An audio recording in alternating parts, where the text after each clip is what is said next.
What's up, Moranti Muscle family? Coach Dylan here, and today we'll be going over the single arm cable row. I don't have like an actual cable row machine in this gym, but if I did, I would try to have it at least like belly button height. That's usually the goal for the height of the cable. So if you can adjust it at belly button height. If it's one of those machines that's already preset and you can't really adjust where the cable is, then you're just gonna have to do with what you have. Usually they're already pretty well set, at least close to that height.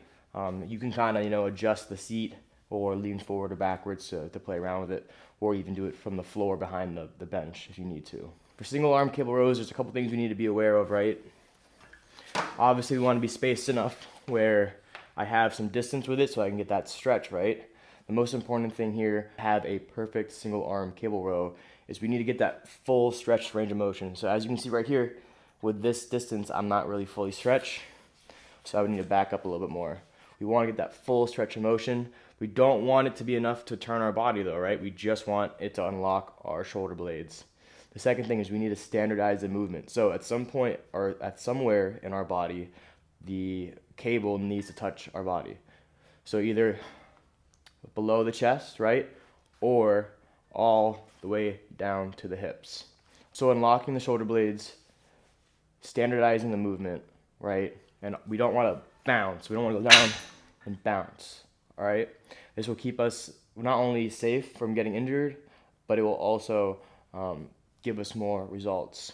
So from here, with the row, you're either going to your chest for your upper back, rhomboids, and traps, or you're going lower to your hips for your lats. Again, with all of these movements, we want to lead with the elbow, right? And think of our forearm and hand as just an attachment to maximize that result in our back. There's two things we can do here to maximize the movement even more.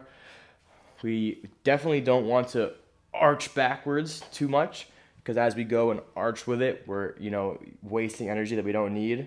So you either have your back completely upright like this in row, or to make it even more challenging, you can lean forward with the movement, which makes it a little bit more strict and a little more challenging. A range of motion between the bottom of your chest to your hip to play with, to row on. Okay? I hope this helped. And again, as always, chase that pump.